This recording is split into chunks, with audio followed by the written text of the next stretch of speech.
What's up guys, Sanjyot Keer here, welcome to IFL. Street style recipe बन रही है आज। एक डोसा बना रहा हूँ जो मुंबई की सड़कों पर मिलता है, जिसे बोलते हैं स्प्रिंग रोल डोसा या स्प्रिंग डोसा भी कहा जाता है। इसे डोसा बनता है, उसके ऊपर वेजिटेबल्स और सॉसेस डालकर, जैसे स्प्रिंग रोल के अंदर हम डालते हैं इंडो चाइनीज़ वाला जो हमारा स्प्रिंग रोल होता है, वही सेम फीलिंग जाती है। और वो जो मैदे का रैपर होता है उसकी जगह पर डोसे के अंदर इसको रोल किया जाता है और सर्व किया जाता है और बहुत ही डिलिशियस लगता है। सेम डोसा के अंदर नूडल्स डालकर एक चाइनीज़ चॉप्सी डोसा भी सर्व किया जाता है, जो मेरा one of the most personal favourite dosas है मुंबई की सड़कों पर। अगर बाहर जाके खाना हो तो मुझे बहुत पसंद आता है खाने में।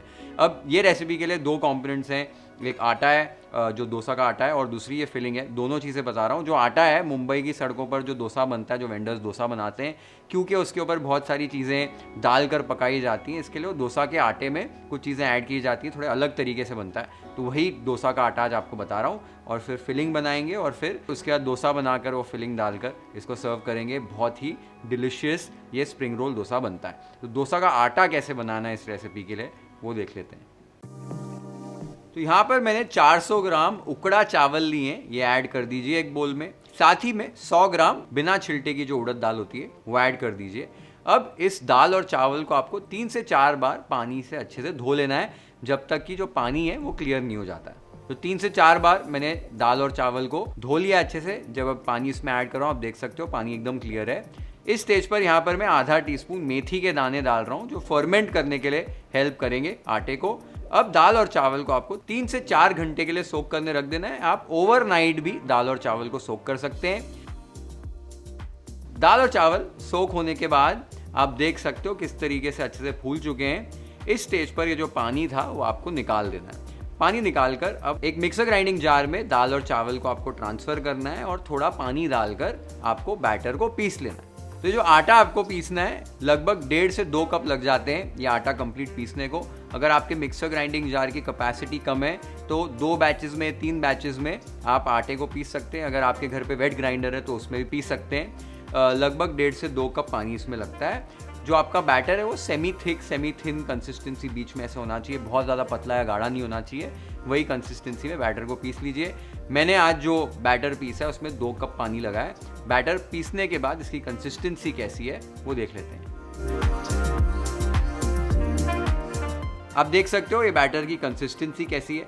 अब एक बड़ा सा बर्तन ले लीजिए, उसमें 100 ग्राम बेसन, 100 ग्राम बारीक वाला रवा और 1 कप पानी इसमें ऐड कर दीजिए। अब ये सारी चीज़ों को आपको अच्छे से मिला लेना है। ध्यान देना है कि इसमें लम्प्स नहीं बनने चाहिए, गुठलियाँ नहीं बननी चाहिए। रवा और बेसन क्यों ऐड कर रहे हैं वो मैं आपको थोड़ी देर में बताऊंगा। आप देख सकते हो सारी चीज़ें मिक्स हो चुकी हैं। इसके अंदर अब जो हमने आटा पीसा था चावल और दाल वाला, वो आटा ऐड कर दीजिए। आटा ऐड करने के बाद फिर से आपको अच्छे से एक विस्क की मदद से इसको अच्छे से मिक्स कर लेना है। अच्छे से मिक्स कर लीजिए ताकि जो रवा, बेसन और आटा है वो अच्छे से मिल जाए। तो आप देख सकते हो मिक्स करने के बाद बैटर की कंसिस्टेंसी हमारी एकदम परफेक्ट है। ऐसी ही कंसिस्टेंसी इसकी रहनी चाहिए। अब इस स्टेज पर यहाँ पर आपको ढककर इसे 4 से 5 घंटे के लिए फर्मेंट होने छोड़ देना है। तो बैटर हमने अभी फर्मेंट करने रख दिया है। मैंने आपको बताया 4 से 5 घंटे फर्मेंटेशन प्रोसेस के लिए इनफ है। यूजुअली जब भी डोसा या इडली का बैटर हम बनाते हैं तो 8 से 10 घंटे के लिए गर्मियों में और लगभग 14-15 घंटों के लिए सर्दियों में हम फर्मेंट करने रखते हैं। इस बैटर को उतने लंबे समय तक फर्मेंट करने की ज़रूरत नहीं है, क्योंकि उसमें उतनी स्पॉन्जीनेस हमें चाहिए नहीं। डोसा बनने के बाद हमें वो क्रिस्पीनेस चाहिए। वो क्रिस्पीनेस देने के लिए हमने इसके अंदर रवा और बेसन ऐड किया है। क्या होता है, जब ये सड़कों पर ये अलग अलग किस्म के डोसाज बनाए जाते हैं, जो ट्रेडिशनल वाले वर्जन नहीं है, फ्यूजन वाले ये जो डोसाज हैं, उनके ऊपर कई सारी चीज़ें डालकर पकाई जाती है लंबे समय के लिए। जैसे पाव भाजी बनाते हैं, मैसूर मसाला बनाते हैं, नूडल्स बनाते हैं। आजकल तो बहुत टाइप के चाइनीज़ वाले वर्जन्स, अलग अलग वर्जन्स मिलते हैं। पिज़्ज़ा डोसा बनाया जाता है। तो वो जो ऊपर डाल के जब चीज़ों को पकाया जाता है तो डोसा जब लंबे समय के लिए पकता है तो क्रिस्पीनेस नहीं मिलेगी। वो रवा और बेसन की वजह से क्रिस्पीनेस मेंटेन्ड रहती है डोसे के अंदर, इसलिए इस तरीके का बैटर बनाया जाता है। आपने नोट किया होगा कभी मुंबई में या कई दूसरी जगहों पर जहाँ पर ऐसे टाइप के डोसास बनते हैं, वो बैटर हल्का सा ऑफ वाइट रंग का होता है, हल्का सा पीलापन होता है उसके अंदर, वो बेसन और रवे की वजह से होता है। तो ये जो है एक ट्रिक है जो वेंडर्स करते हैं, जो मैंने आपको आज बताई है। पहले भी मेरे जीनी डोसा वाले वीडियो में भी मैंने बताई थी, अगर वो आपने देखी हुई बनाया हुआ है तो ये ऑलमोस्ट सेम ही बैटर है जो मैंने आज फिर से आपको बताया है। तो ये बैटर बनाइए। अगर ये बैटर घर पर नहीं बनाना चाहते हैं तो बाज़ार से भी बैटर लाकर आप बना सकते हो, कोई प्रॉब्लम नहीं है। थोड़ा सा जो टेक्सचरल डिफरेंस है, फ्लेवर का डिफरेंस है, वो ये बैटर में और रेगुलर वाइट वाले बैटर में होता है। अगर वो बैटर को भी इसकी जैसे बनाना चाहते हो तो थोड़ा सा रवा और बेसन आप हल्का सा पानी में मिला के उस बैटर में मिला दीजिए, थोड़ी देर के लिए रेस्ट होने दीजिए, थोड़े सिमिलर रिजल्ट्स आपको आ जाएंगे। तो ऑप्शन आपको सारे मैंने बता दिए हैं, ये वाला बैटर भी आपको बता दिया है। फर्मेंट होने के बाद ये बैटर दिखता कैसे और आगे का जो प्रोसेस है वो देख लेते हैं। तो आप देख सकते हो फर्मेंट होने के बाद बैटर हल्का सा उठ चुका है। आप अभी इसे हल्के हाथों से थोड़ा सा मिक्स कर लीजिए। मिक्स करने के बाद आप देख सकते हो इसकी जो कंसिस्टेंसी है कुछ इस तरीके की होनी चाहिए। थोड़ा सा थिक लग रहा है अगर तो पानी ऐड कर सकते हो। इस स्टेज पर यहाँ पर टेस्ट के हिसाब से नमक ऐड कर रहा हूँ और फिर से अच्छे से मिक्स कर रहा हूँ एकदम लाइट हाथों से। और ये आप देख सकते हो हमारा बैटर जो है वो रेडी हो गया। अब डोसा की फिलिंग बनाने के लिए एक वॉक को अच्छे से गर्म कर लीजिए और उसके अंदर 1 टेबलस्पून तेल ऐड कीजिए।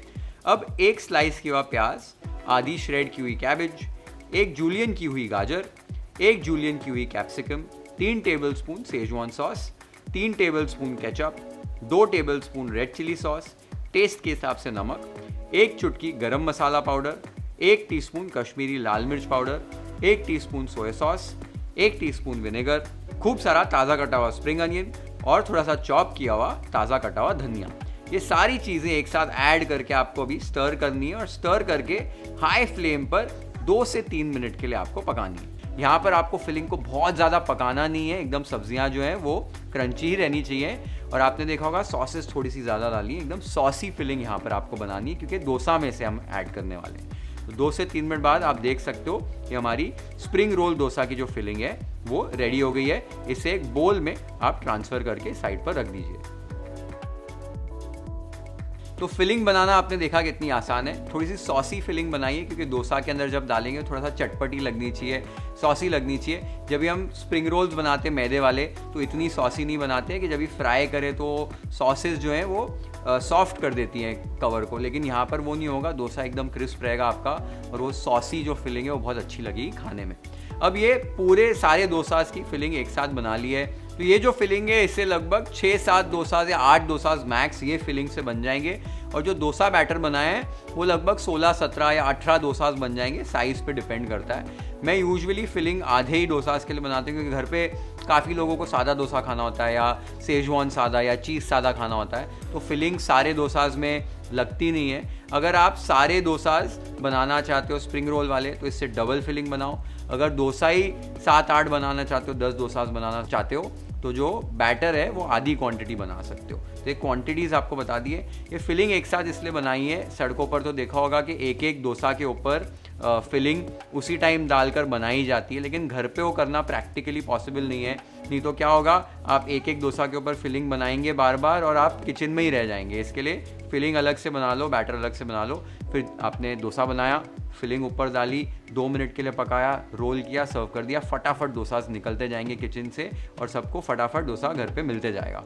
तो तैयारी हमारी हो गई है। आगे डोसा बनाना कैसे है वो देख लेते हैं। तो एक डोसा तवा लेकर उसको अच्छे से गर्म कर लीजिए। एक बार डोसा तवा गर्म हो जाए तो टेम्परेचर कंट्रोल करने के लिए हल्का सा पानी का छींटा मारिए और उसको पोंछ लीजिए। अब रिक्वायरमेंट के हिसाब से डोसा का आटा लीजिए और केयरफुली एक डोसा जो है स्प्रेड करके इस तरीके से बना लीजिए। अगर आपको आदत नहीं है तो 2-3 बार प्रैक्टिस करेंगे तो डोसा आपका बन जाएगा, टेंशन मत लीजिए। डोसा एक बार आपका स्प्रेड हो जाए, हल्का सा सेट हो जाए, तब इसके ऊपर थोड़ा सा मक्खन जो है वो डालकर अच्छे से स्प्रेड कर लीजिए। एक बार आपने मक्खन को अच्छे से स्प्रेड कर लिया है तो थोड़ी सी फिलिंग लीजिए हमारी स्प्रिंग रोल वाली, फिलिंग डालकर फिलिंग को भी आपको अच्छे से स्प्रेड कर लेना है। फिलिंग स्प्रेड करने के बाद यहाँ पर थोड़ा सा प्रोसेस चीज़ यहाँ पर ग्रेट करके डाल रहा हूँ, ये कम्प्लीटली ऑप्शनल है। साथ ही में यहाँ पर थोड़े से ताज़ा कटा हुआ स्प्रिंग अनियन और थोड़ा सा चॉप किया हुआ ताज़ा कटा हुआ धनिया। अब 1 से 2 मिनट के लिए यहाँ पर मीडियम फ्लेम पर आपको डोसा को पकाना है जब तक कि डोसा जो है आपका क्रिस्प नहीं हो जाता है। और इस प्रोसेस में आपकी जो ऊपर की फिलिंग भी जो है वो एकदम अच्छे से गर्म हो जाएगी। तो लगभग 2 मिनट बाद आप देख सकते हो हमारा डोसा अच्छे से पक चुका है, चीज़ भी मेल्ट हो चुका है। एक कौंचे की मदद से केयरफुली डोसे को निकालिए और यहाँ पर एक प्लेट पे या प्लेटफॉर्म पर इसको ट्रांसफ़र कर रहा हूँ कि डोसे को इजीली आप कट कर सकें। डोसे को कट करने के लिए यहाँ पर एक पिज्ज़ा कटर ले लिया है, तो 4 पीसेस में ऐसे लंबी लंबी स्ट्रिप्स में कट कर रहा हूँ। लगभग 3-4 इंच की स्ट्रिप्स कट कर लीजिए। स्ट्रिप्स कट करने के बाद इस तरीके से आपको डोसे को रोल करना है, ऐसे स्प्रिंग रोल जैसे रोल कर लेना है। और ये आप देख सकते हो हमारे स्प्रिंग रोल डोसा के रोल्स तैयार हो गए हैं। Let's plate it YFL style.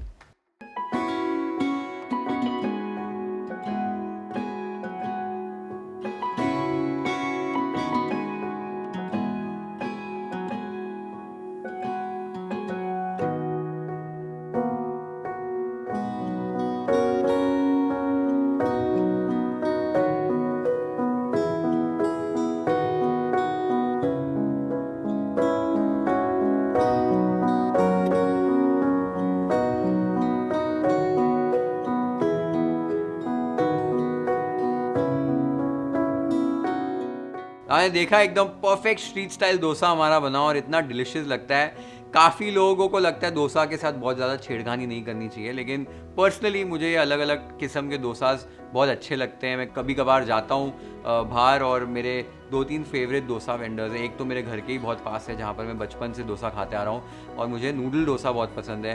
तो नूडल वाला डोसा भी नेक्स्ट टाइम आपके साथ शेयर करूँगा। साथ में वो नारियल की चटनी बनाई है, बहुत बार बना चुका हूँ चैनल पर, डिस्क्रिप्शन बॉक्स में लिंक भी मेंशन कर दूंगा।